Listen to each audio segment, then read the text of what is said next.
long one. It's a long Take one. a Go long ahead. one, right. Let's listen.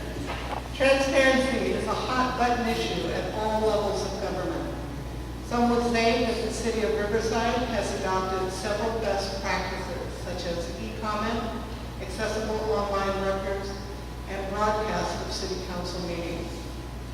Where do you think the city remains lacking in adequate transparency, and what would you do to improve it?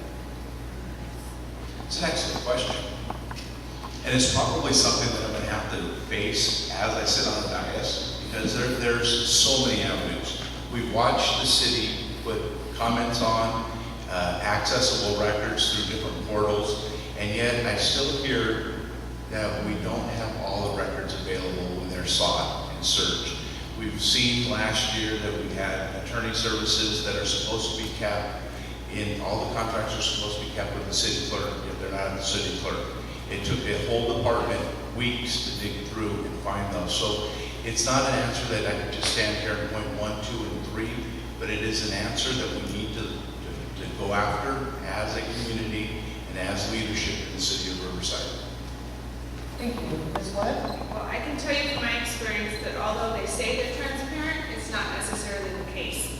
As I've sat on the Human Resources Committee for the past couple of years, even myself as a commissioner on the HR board, I have asked for documents and records from the city, and I asked for them back in December, and it is May, and I still don't have access to those records, and I just keep getting the runaround. So if I'm a commissioner sitting there volunteering my time for the city, I've heard from residents that it's even more difficult for them to get the records. As far as being transparent at city council meetings, it's transparent as long as you don't upset the city council members and the mayor, and then they pull the videotape off the website.